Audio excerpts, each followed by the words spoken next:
তাহলে আমরা দোয়া মোনাজাতের মধ্যেই থাকবো, কেননা আমরা নির্বাচন কমিশনকে সহযোগিতা করতে চাই।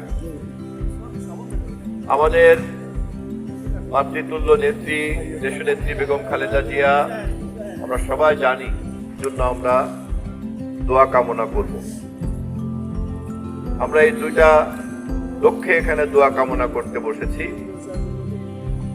একই সঙ্গে আমরা আজকে মনোনয়নপত্র জমা দেব এবং এই মনোনয়নপত্র জমা দেওয়ার সঙ্গে এলাকাবাসীর যে মনস্কামনা আছে সেই মনস্কামনা যাতে পূরণ করে সেজন্য আমরা দোয়া করব।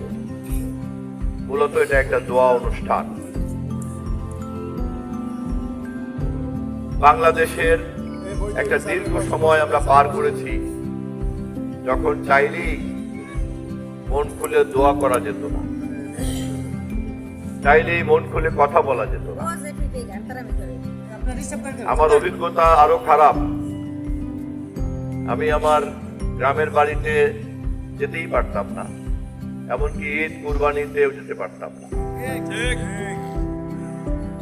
আমি গরুদি আগুলঝরায় অনেক সামাজিক দাওয়াতে আমাকে বারবার অনুরোধ করেছেন, দাওয়াত দিয়েছেন অনেকেই।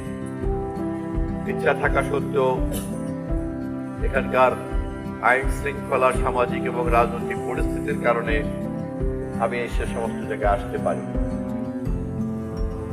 গত 17 বছরের যে পূজা পার্বণ হিন্দু সম্প্রদায়ের ভাই বোনেরা করেছেন, আমি গত 33 বছর এই কাজ করলেও 17 বছর কিন্তু আমি আপনাদের মাঝে আসতে পারি নাই।